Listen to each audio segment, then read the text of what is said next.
Welcome to the Rad-Onc Smart Review GU Cancer series. Glad to be here. Yeah, I am really thrilled to jump into episode 29 today, which is urethral cancer, Well, specifically staging and multimodality management. it's a tough topic. It really is. Usually when we talk about a diagnosis in oncology, we expect a certain level of precision right out of the gate. Right, like you get a biopsy and you know what to do. Exactly. Think about something like a classic early stage breast cancer or, I don't know, a well-defined prostate nodule. Uh, The imaging is usually clear, the pathways are standardized, and, the disease is common enough that every provider knows exactly what they are looking at. it's a comfortable algorithm, right? I mean, the primary care provider sees a red flag, they order the specific screening test, the biopsy confirms it, and then boom, the patient flows right into the multidisciplinary clinic. Everyone knows their lines. Right, but then you step into the world of primary urethral carcinoma, and that comforting algorithm just completely falls Oh, apart. completely. It's a totally different landscape. And it's incredibly murky. Part of that is just the sheer statistics. I mean, this disease is exceptionally rare. We are talking about well under 1% of all genitourinary malignancies. Yeah, you might go years in a busy clinic without ever seeing a primary urethral case. But, and this is a big but, if you are a radiation oncologist managing GU cancers, or especially if you are sitting for your board exams, you are absolutely going to encounter this. It's heavily tested. Oh, the boards love it. They really do. And it's heavily scrutinized in practice because, well, in urethral cancer, location changes absolutely everything. Yeah, the anatomy is not just a side detail here. The anatomy literally dictates the entire narrative of the disease. Exactly. It dictates the biology we expect, the pathways the tumor uses to spread, and crucially, the surgical or radiotherapeutic options we can even offer. So the specific centimeter by centimeter segment of the urethra drives the whole thing. Right. It drives the likely histology, the lymphatic drainage, the staging framework, and ultimately, whether you are steering a patient toward a massive life-altering surgery or attempting an organ-preserving chemoradiation approach. So our mission today is to build a practical, bulletproof framework for the workup, staging, histology, and management of this disease. It sounds like a plan. And to ground this entire conversation in reality, we have a case anchor that we are going to follow all the way through. So I want to introduce our patient to you. Okay, let's hear it. We are looking at a 62-year-old woman presenting with bloody urethral discharge, progressive dysuria, and a sensation of a periurethral mass. Now, importantly, she has a history over the last 6 to 8 months of being treated repeatedly for presumed UTI episodes. Ugh, that history of recurrent infections. Eh. It's the classic diagnostic trap. It really is. I mean, it is something we see in almost every single one of these cases when we finally look back at the primary care records. It's actually tragic when you review the timeline, but let's unpack what her exam actually showed once she finally got to a urologist. On physical exam, she has a firm mid to proximal urethral mass.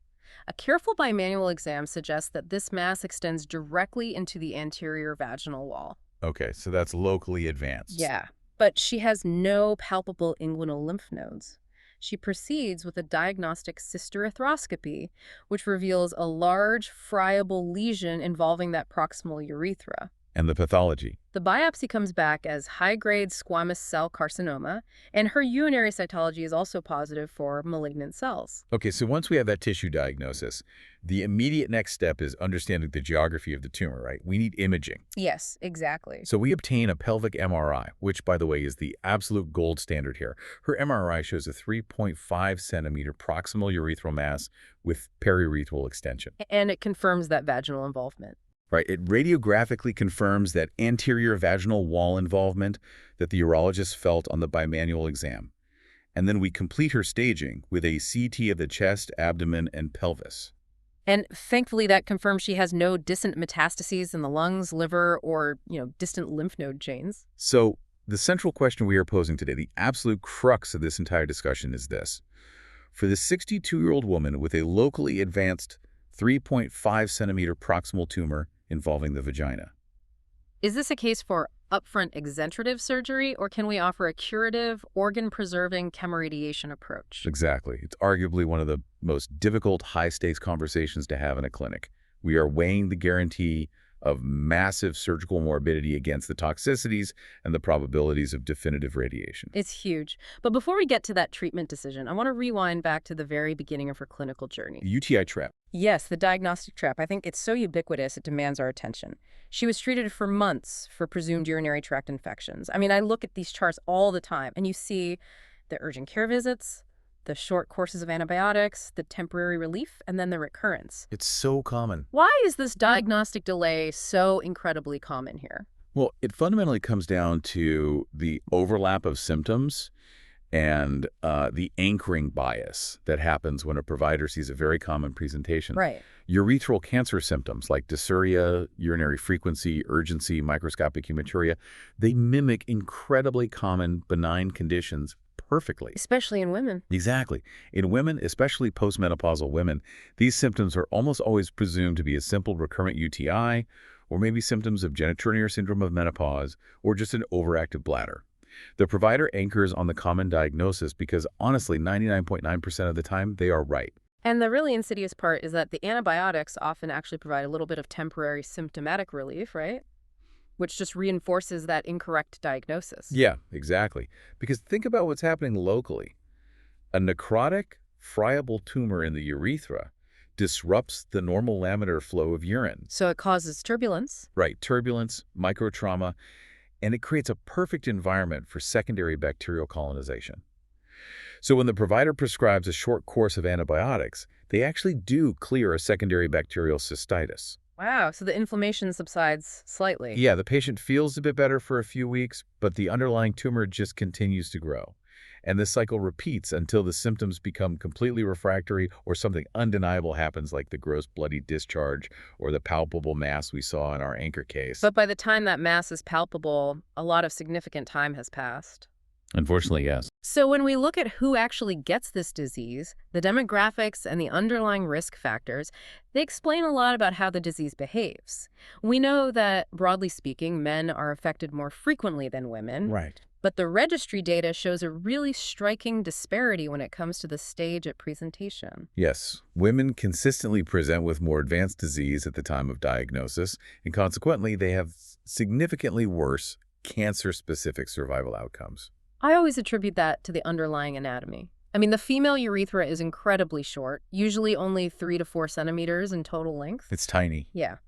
There is virtually no anatomical barrier preventing a highly aggressive tumor from immediately invading adjacent structures like the anterior vaginal wall, which is exactly what we see in our 62-year-old patient. Exactly. Whereas in a man, the urethra is much longer. It traverses the penis, the perineum, and the prostate. So a tumor arising in the bulbar urethra, for example, has a lot more native tissue to chew through before it breaches into adjacent critical pelvic organs. So the anatomy definitely facilitates that rapid local spread in women, but the risk factors are equally important to understand, particularly if you're taking the boards. Oh, absolutely. When you look at the etiology of urethral cancer, especially the squamous cell variants, you're really looking at a history of chronic mucosal irritation. Like chronic inflammation. Yeah, chronic inflammation is the underlying engine for squamous metaplasia, which eventually progresses to dysplasia and then invasive carcinoma. So we are talking about patients with a long documented history of chronic urethral stricture disease, right? Or patients who require frequent self-catheterization, or those with severe chronic urethritis. Absolutely. The constant physical trauma and that inflammatory cytokine cascade drive the malignant transformation. Additionally, in a significant subset of squamous cell cases, we see a strong link to high-risk HPV infection. Right, particularly HPV-16. Right. The viral oncoproteins drive the cell cycle forward, bypassing the normal apoptotic checkpoints. And another vital risk factor to keep in mind, especially when you are evaluating women, is the presence of urethral diverticula. Oh, I am glad you brought up diverticula. A urethral diverticulum is essentially a small outpouching, or like a pocket, that forms off the side of the main urethral channel. Yeah, and urine pools in these pockets. Exactly, leading to stasis, chronic infection, and persistent inflammation of the surrounding glandular tissue. And that specific mechanism is why, when you see a patient with a known urethral diverticulum who subsequently develops urethral cancer, the histology is very frequently adenocarcinoma. Oh, interesting. Yeah, the chronic stasis affects the periurethral glands that communicate with that diverticulum. And finally, of course, a prior history of bladder urothelial cancer is a massive risk factor for developing urothelial carcinoma of the urethra. Just because the entire urothelial tract shares the same field defect. Okay, so once the clinician finally realizes this is not just another refractory UTI and actually suspects malignancy, what does the absolute mandatory diagnostic workup look like? Because I think people underestimate how thorough the physical exam needs to be. You really cannot cut corners on the physical exam. It is the foundation of your local staging. You need a careful visual and tactile examination of the external genitalia and the entire length of the urethra. And for women? For women, a bimanual exam, ideally under anesthesia to ensure the patient is completely relaxed, is critical. The clinician places fingers in the vagina and palpates anteriorly against the pubic symphysis. What exactly are they feeling for? They're feeling for the normal, supple planes of the urethrovaginal septum. When a tumor invades that septum, just like in our anchor case, you lose that normal tissue mobility. It feels indurated, firm, fixed. And you also absolutely must palpate the inguinal lymph nodes bilaterally. Yes, every time. What about the endoscopic evaluation? A diagnostic urethrocystoscopy is mandatory. Hmm. The urologist needs to visually map the extent of the lesion. They note exactly where the tumor starts and stops relative to the meatus and the bladder neck. Right, get in the borders. And they take a generous, deep tissue biopsy to establish the grade and histology. And while they are there, urinary cytology should be sent. I know cytology has its limitations in urethral cancer compared to its high sensitivity in, say, high-grade bladder cancer, but it definitely remains a standard part of the baseline workup. Absolutely. Okay, let's move to the imaging breakdown. I constantly see residents getting confused about why we order multiple cross-sectional modalities for these patients.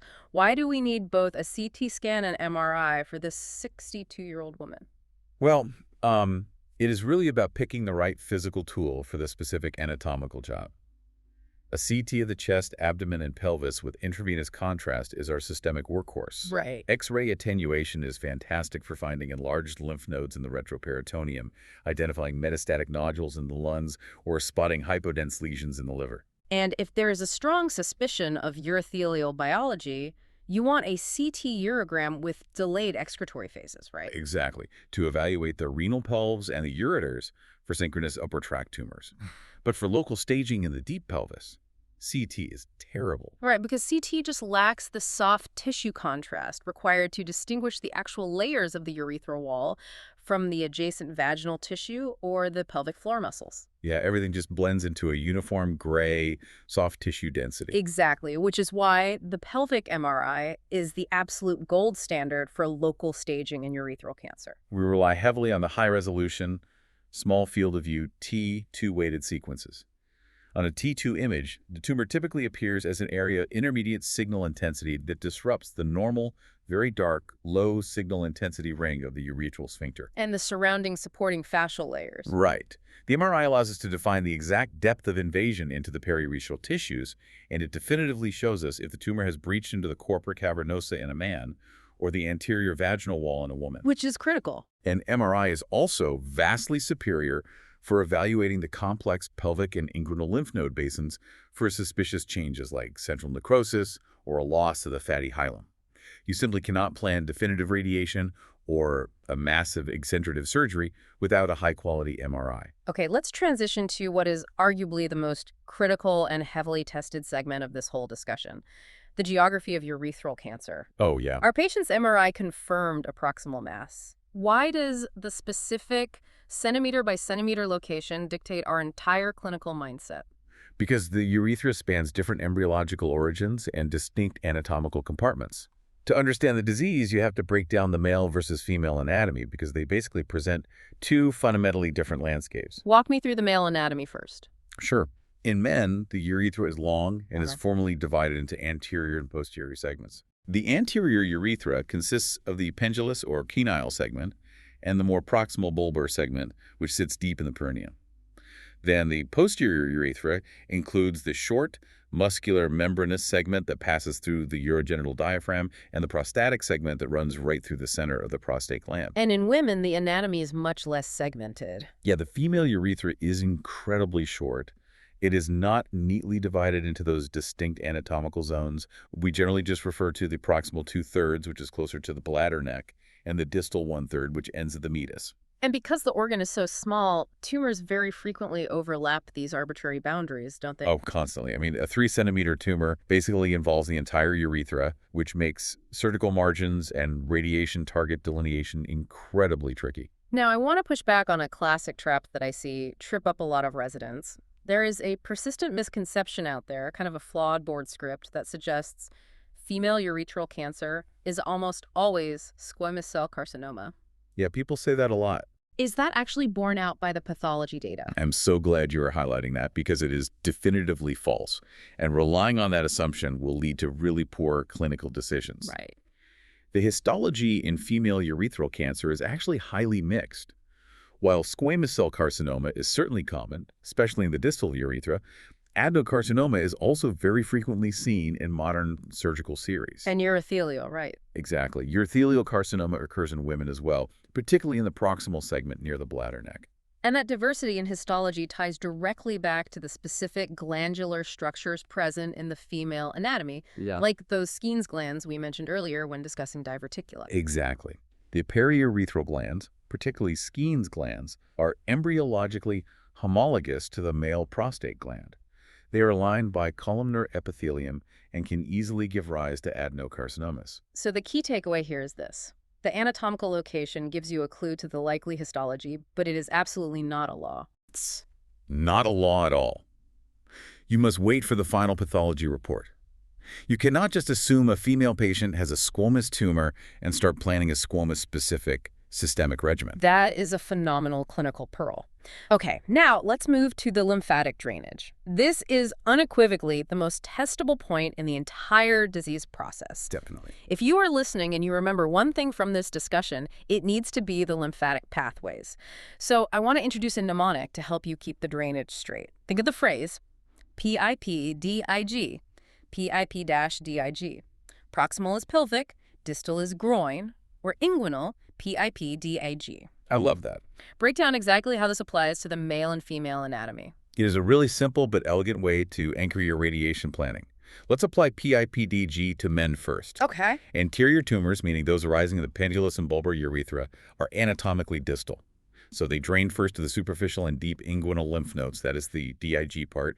Distal is groin. Posterior tumors, meaning those in the membranous and prostatic urethra, are anatomically proximal. They drain directly into the deep pelvis, specifically targeting the obturator, external iliac, and internal iliac lymph node chains. That is the PIP part. Proximal is pelvic. And for women, the exact same logic holds up. It absolutely does. Proximal tumors in women, arising near the bladder neck, drain to the pelvic nodes. Distal tumors, located near the external meatus, drain to the inguinal nodes. But here is where the textbook rules hit the reality of the clinic. And it gets really interesting and honestly a bit anxiety-inducing when you are sitting in front of a contouring station. Oh, absolutely. What do you do with the gray area? What if the tumor spans multiple compartments or the anatomy was just completely distorted by a bulky mass? Well, that is the reality of our anchor case, right? The female urethra is so short that her 3.5-centimeter tumor essentially spans the entire organ. The textbooks love a clean line, but biology does not respect those lines. When a tumor spans compartments, or if it extends distally, or if the imaging just leaves you uncertain about the exact boundaries, you have to seriously consider covering both nodal basins. So treating the comprehensive pelvic nodes and the bilateral inguinal nodes. You very well may end up doing exactly that. But here is the crucial philosophical point. Covering both basins should be a reasoned, deliberate planning choice based on the specific anatomical ambiguity of that individual case and the risk of microscopic spread. Right, it shouldn't just be an automatic reflex. Exactly. It should never be a blind reflex rule that you apply to every single female patient. I completely agree. We have to tailor the target volume to the specific risk profile, not just paint by numbers, because the morbidity of bilateral inguinal radiation is too high to just treat it casually. Exactly. Let's talk about staging. We know our 62-year-old patient is clinically locally advanced. She has a clinical T3 tumor based on the MRI, showing deep invasion into the anterior vaginal wall. Staging for urethral cancer usually tracks this depth of invasion quite logically. But how does the entire staging paradigm completely shift if we are suddenly dealing with a male patient who has a tumor located in the prostatic urethra? Oh, this is an area where older board language and current guideline language can sometimes drift apart, so we really need to be precise. Yes, please. For the vast majority of the urethra, the anterior male urethra, the membranous male urethra, and the entire female urethra, the T staging, broadly tracks deeper radial local invasion. Meaning from the inside out. Right. It goes from non-invasive papillary tumors to invading the subepithelial connective tissue, to invading the periurethral supporting structures like the corpus spongiosum, to invading adjacent structures like the corpus cavernosa or the anterior vagina, and finally to invading other adjacent pelvic organs like the bladder, neck, or rectum. Right. It is a straightforward radial expansion model. The deeper the tumor goes, the higher the T stage. But the prostatic urethra is the great exception. Current guidelines, including the latest AJCC staging manuals, treat prostatic urothelial carcinoma as a completely separate entity. You cannot just apply the standard urethral staging framework to the prostate. Okay, I want to run a hypothetical by you to illustrate this. Let's say you were presented with a case of a 68-year-old man with a urothelial carcinoma located purely in the prostatic urethra. What is the very first pathological question you need answered? My immediate reflex question must be, is there ductal involvement only, or is there true stromal invasion? Why does that specific microscopic distinction matter so much? What is the real-world consequence for the patient? It changes the entire surgical and oncological trajectory because of the underlying biology of the prostate gland. If the tumor is non-invasive, meaning it is confined entirely to the mucosal surface of the prostatic urethra, or it only tracks up into the prostatic ducts without breaching the basement membrane, we can actually manage this with an organ-sparing approach. Okay, what does that look like? The standard of care would be a transurethral resection of the prostate, a TURP, to resect the visible disease, followed by intravesical BCG therapy. We are essentially treating it very much like high-risk, non-muscle invasive bladder cancer. But if the pathologist says yes, we see true stromal invasion. If the tumor breaches the basement membrane and invades into the prostatic stroma, the organ-sparing window slams completely shut. Wow. Yeah, the stroma is highly vascular and rich in lymphatic channels. Once the tumor is in the stroma, the risk of systemic escape rises exponentially. The clinical discussion drastically shifts. We are now talking about a radical cystic prostatectomy with an extended pelvic lymphadenectomy. Which is massive. And ideally, this massive surgery should be preceded by neoadjuvant cisplatin-based chemotherapy. The presence or absence of microscopic stromal invasion is the absolute pivot point between a relatively minor endoscopic procedure and a life-altering pelvic exoneration. That is a brilliant breakdown of the biology driving the staging. So, armed with our staging knowledge, let's return to our anchor case. We have a 62-year-old woman with a locally advanced clinical T3 proximal squamous cell carcinoma invading the anterior vagina. Right. She is staring down the barrel of a mutilating exenterative surgery. To be clear about what that means, an anterior exoneration for her would involve removing the urethra, the entire bladder, the anterior vaginal wall, and the surrounding pelvic nodes. And she'd need a diversion. Right. The surgeon would then have to create a urinary diversion, like an ileal conduit, meaning she would wear an ostomy bag for the rest of her life. It is a massive permanent hit to her quality of life and body image. What is the standard surgical baseline, and what is our alternative? Well, for early localized disease in women, a radical urethrectomy remains an important standard local curative option. If the tumor is small and confined, they might be able to resect it and maintain continence. But her tumor isn't small. No. Once you have adjacent organ invasion, like we clearly have on the MRI with the vagina, an isolated urethrectomy is anatomically impossible without leaving positive surgical margins. The tumor is simply too enmeshed in the surrounding tissue. So the surgical option automatically escalates to that anterior exoneration you just described. Which brings us to the radiotherapeutic alternative, definitive organ preservation via chemoradiation. Exactly. For locally advanced squamous cell carcinoma of the urethra, definitive chemoradiation is a real curative organ-preserving option. And I want to emphasize the word curative. Right. This is not a palliative measure just to shrink the tumor and buy time.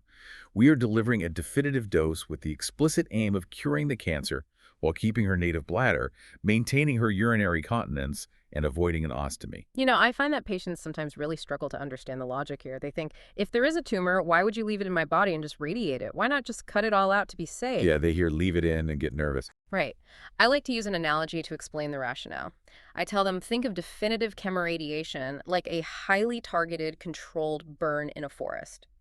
We are using a very specific, intense fire to clear out the disease and the rot, but the ultimate goal is to save the structural integrity of the forest. Save the soil. Exactly, save the soil, the landscape, and the old-growth trees. Exenteration, on the other hand, is like bulldozing the entire block. You definitely get rid of the rot, but you lose the entire landscape in the process. We want to try the controlled burn first, knowing that the bulldozer is always our backup plan if the fire does not do the job. I love that analogy. It validates the immense power and efficacy of the radiation while honestly acknowledging that salvage surgery remains a necessary safety net if the tumor is radioresistant. But let me challenge the science for a moment, playing devil's advocate. We are offering this patient a massive dose of radiation and concurrent, highly toxic chemotherapy instead of standard surgery. Is this organ preservation approach actually proven in large phase 3 randomized controlled trials? No. And we have to be completely transparent about that fact with the patient and in tumor board. There are 0 randomized controlled trials in primary urethral carcinoma. 0. The disease is simply too rare to ever accrue a meaningful phase 3 study comparing surgery to chemoradiation. All of our evidence is entirely retrospective. So what specific data are we actually relying on when we confidently recommend this aggressive regimen? The strongest evidence we have comes from retrospective series that utilized a treatment paradigm borrowed directly from anal cancer. Oh, that makes sense. Yeah, anal cancer and urethral cancer share incredible biological similarities. They both arise from transitional or squamous mucosa at a mucocutaneous junction. They share identical lymphatic drainage pathways, and they are both heavily influenced by HPV. So they used the Nigro protocol. Because of this, investigators adapted the Nigro protocol, the largest series of locally advanced urethral squamous cell carcinoma, used concurrent external beam radiation with 5-fluorosil and mitomycin C. The 5-fluorosil acts as a potent radiosensitizer by inhibiting thymidylate synthase, while the mitomycin C cross-links the DNA, preventing repair of the radiation-induced double-strand breaks. Okay, but what were the actual outcomes from those retrospective series? The results were highly compelling.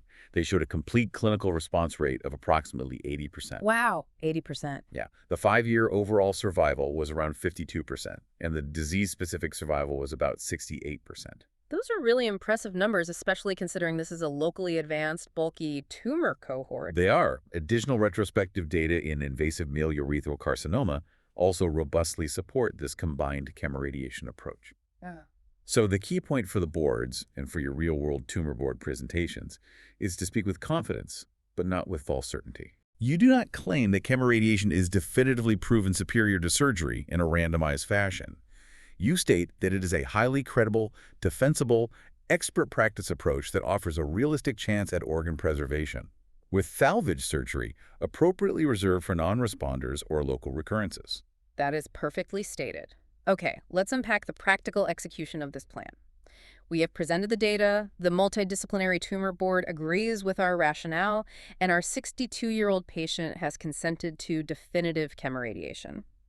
Walk me through the radiation oncology planning workshop. How are we physically setting her up in the simulation room? Well, the simulation is critical because the pelvic anatomy is incredibly sensitive to daily variation in bladder and rectal filling. We simulate her supine. We want a highly reproducible pelvic setup, so we use a custom immobilization device like a VacLock bag or a specialized knee sponge for the lower extremities. To lock her in. Right. This ensures her pelvis and groins are locked into the exact same position every single day on the treatment table. We also implement a strict, comfortably full bladder protocol. We ask her to drink a specific amount of water before simulation and before each daily treatment. A full bladder acts like a balloon, pushing the sensitive loops of small bowel up and out of the high-dose pelvic radiation fields. What about the imaging at the time of simulation? I mean, the non-contrast CT scan we take on the table is notoriously difficult to read in the deep pelvis. MRI fusion is absolutely crucial. You cannot rely on the simulation CT alone to see the exact border of the vaginal invasion. The soft tissue contrast just isn't there. We fuse the diagnostic T2 MRI directly to the planning CT. And markers. Furthermore, we need physical markers placed at the time of simulation. For a female patient, Placing a vaginal marker like a small dummy cylinder or a radio-opaque wire is incredibly helpful. It clearly defines the relationship of the posterior aspect of the urethra to the anterior vaginal wall on the planning scans. And if she can tolerate it without excruciating pain, placing a small Foley catheter can help identify the exact location and trajectory of the urethral lumen. Okay, let's talk about drawing our target volumes. We are contouring the gross primary tumor, the GTV, based on the MRI fusion and the physical exam findings from the urologist's endoscopic report.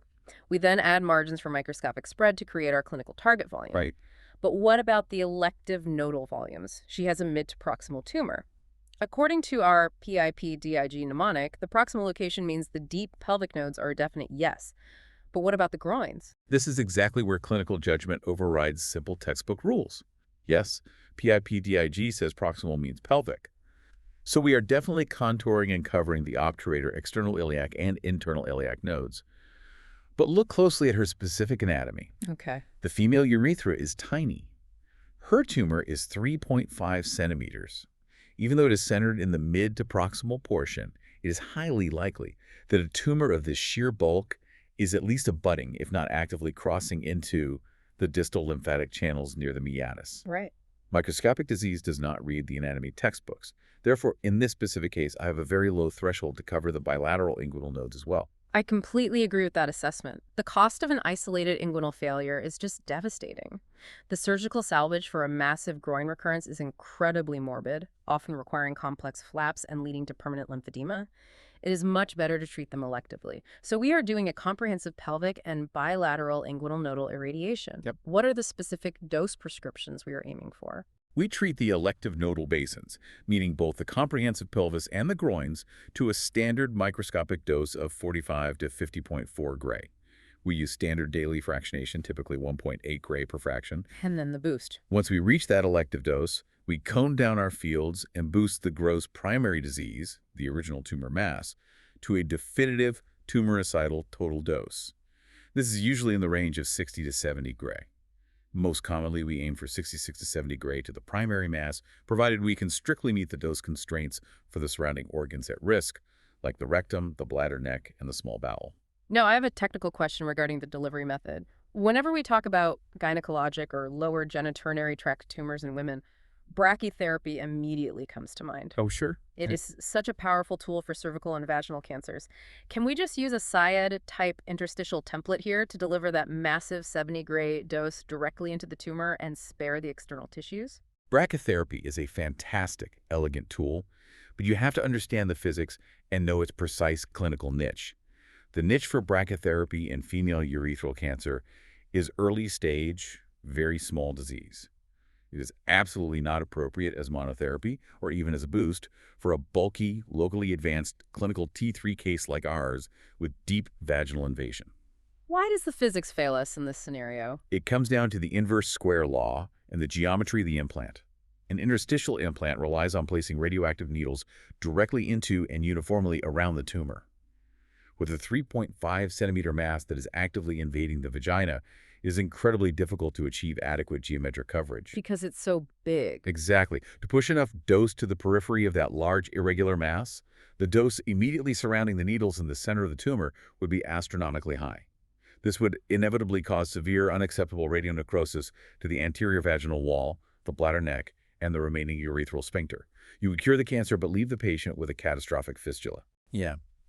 For early-stage small tumors, published patterns show you can safely use brachytherapy alone to deliver 60 to 70 gray EQD2, or you can use external beam to 45 gray, followed by a 20 to 30 gray interstitial boost. But for our bulky patient, external beam radiation, typically using highly conformal techniques like VMAT or IMRT, is the safest and most reliable way to reach 70 grays while respecting the tolerance of the normal tissues. That is a very clear line in the sand based on the physics of the dose distribution. Now, we have talked about the theory and the planning. Let's talk about the human costs of delivering 70 gray to the urethra and the vagina. Toxicity management and patient counseling are paramount. Yes, absolutely. What are we looking the 62-year-old woman in the eye and warning her about during the consent process? We have to be brutally honest and set very clear expectations. The acute toxicities are going to be miserable. As we cross the 30 gray mark in her treatment, She is going to experience severe dysuria and urethral discomfort. Every single time she urinates, it will feel like passing razor blades. She'll develop moist desquamation, which is a severe blistering radiation dermatitis in the sensitive skin folds of the groin and the vulva. Plus the fatigue. She will have significant fatigue and likely bowel irritation, manifesting as frequent diarrhea and tenesmus from the pelvic fields. And because we are giving concurrent 5-fluorouracil and mitomycin C, or potentially a cisplatin-based regimen, she is at high risk for systemic hematologic hits. We have to monitor her weekly for neutropenia, anemia, and thrombocytopenia. Well, the acute stuff is awful, but we can usually manage it with aggressive supportive care. We use strict hydration protocols, topical Silvadene for the dermatitis, and urinary analgesics like phenazopyridine to numb the mucosal lining. But it's the late toxicities, the permanent changes to the tissue that really require deep counseling. What is the signature late effect that every resident must know for the boards and every clinician must warn their patient about? The absolute must-know late effect. The signature toxicity of this treatment is urethral stricture. Stricture, right. When you deliver 70 gray to a tubular mucosal structure, you initiate a cascade of endothelial cell damage, fibroblast activation, and collagen deposition. The microvasculature is obliterated, and over time, dense fibrosis is inevitable. The urethral lumen physically narrows and scars down. And a urethral stricture is not just a minor theoretical inconvenience. It profoundly impacts daily life. Absolutely. It means a persistently weak urinary stream, constantly straining to void, incomplete bladder emptying, and a high risk of recurrent complicated infections. If left untreated, the back pressure can cause hydronephrosis and permanently damage the kidneys. It often requires lifelong, painful, intermittent self-catheterization by the patient or serial endoscopic dilations by a urologist. Exactly. You must tell the patient out loud during the consult. Do not ignore a weakening urinary stream. If it becomes hard to pee a year or two from now, you cannot assume it is just aging. You must call us immediately. And what about sexual function? We also have to counsel her about the severe impact on sexual function. The radiation will cause significant vaginal stenosis, loss of lubrication, and dyspareunia. We strongly recommend the regular, lifelong use of a vaginal dilator after treatment to maintain patency. And because we are comprehensively treating her groins, she is at a real permanent risk for developing lower extremity lymphedema. How do you actually frame this complex choice to the patient in the consultation room? You want to encourage them, but you cannot sugarcoat the reality of the toxicities. Right. I sit down, I look them in the eye, and I say, listen, I believe your cancer is still curable. We have two main paths to treat and get there. One option is a very large, definitive surgery. It removes your urethra, your bladder, and the involved vaginal tissue. We would cure the cancer, but we would have to create a new way for your urine to drain outside your body into a bag. The other option is a combination of intense radiation and chemotherapy. So presenting it side by side? The goal here is to cure the cancer while saving your anatomy and avoiding the bag.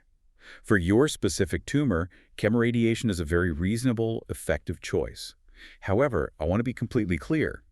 This does not guarantee that your urinary function will be perfectly normal afterward. You may have strictures. You may need catheters. And it does not eliminate the chance that we might still need that big surgery later if the tumor proves resistant and does not completely shrink. But it gives us a real fighting chance at a definitive cure without starting with the bulldozer. That is compassionate, honest, and medically precise. It sets the exact right expectations. We have covered a massive amount of ground today, from the molecular biology of the tumor to the physics of the radiation dose. Let's shift gears and lock in these concepts. It is time for a rapid review to cement these pathways for the residents and clinicians listening. Okay, let's do it. I will give you the specific clinical scenario, and you give me the definitive management answer and the underlying rationale. Ready? I'm ready. Let's run through them. Scenario 1. You have a 58-year-old man. He initially presented with a squamous cell carcinoma of the pendulous urethra. He underwent a partial penectomy by urology. His final surgical pathology shows a completely resected pathologic T2, pathologic N0 tumor with widely negative margins. What is the most appropriate next step in his management? The definitive answer is active surveillance. You do not automatically offer adjuvant radiation or adjuvant chemotherapy for a completely resected pathologic T2, pathologic N0 tumor with negative margins. You follow them closely with routine imaging and physical exams. No adjuvant therapy. Adjuvant therapy in this setting only becomes compelling if you have high-risk pathological features, such as positive surgical margins, deep pathologic T3 or T4 extension into adjacent structures, or proven nodal positivity. Without those features, the morbidity of adjuvant therapy outweighs the benefit. Perfect. The anatomy was completely cleared surgically. Okay, scenario 2. A 65-year-old woman has a clinical T3 high-grade squamous cell carcinoma. It is located in the mid to proximal urethra and has clear anterior vaginal wall invasion on MRI. This is essentially our anchor case. Which nodal statement is the most accurate for your definitive external beam radiation planning? The pelvic nodes are definitively at risk based on the proximal location and must be covered. However, you should also add the bilateral inguinal nodes to your target volume because the massive tumor extends distally, it spans multiple anatomical compartments of the incredibly short female urethra, and the sheer bulk of the disease makes strict proximal versus distal lymphatic assignment completely unreliable. You must respect the ambiguity and cover both basins. The biological ambiguity dictates the broader coverage. Scenario 3. A 70-year-old man undergoes a cystoscopy for gross hematuria. The urologist finds a high-grade urothelial carcinoma. It is located entirely within the prostatic urethra and the prostatic ducts. The pathologist explicitly notes on the report that there is absolutely no stromal invasion. What is the most appropriate initial management? Because there is no stromal invasion, this is managed with a conservative, organ-sparing approach. The correct answer is a transurethral resection of the prostate, a TURP, to clear the visible disease, followed by induction and maintenance intravesical BCG therapy. The strict lack of stromal invasion is the critical pivot point here, keeping the disease in the superficial category. And if that exact same patient had a biopsy showing true stromal invasion? Then the answer instantly becomes aggressive neoadjuvant cisplatin-based chemotherapy, followed by a radical cystoprostatectomy and extended pelvic lymph node dissection. The stromal invasion signifies a high risk of systemic micrometastatic spread, necessitating this systemic chemotherapy and a massive surgical resection. That rapid review really highlights how every single anatomical, microscopic, and pathological detail completely alters the trajectory of care. So as we wrap up this comprehensive discussion on urethral cancer, what is the ultimate logic we want our listeners to walk away with? The core logic is this. Urethral cancer is entirely driven by anatomy, but you cannot look at anatomy in a static vacuum.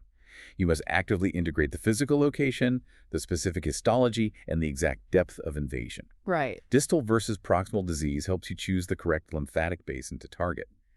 The histology dictates your systemic therapy logic, whether you use a squamous-specific regimen like 5-fluorouracil and mitomycin C, or a urothelial-specific regimen like cisplatin.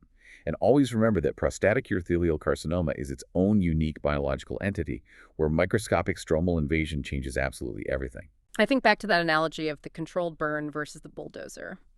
When you choose the controlled burn of definitive chemoradiation, you are saving the physical landscape of the pelvis, but you must remember that the landscape is forever changed by the radiation.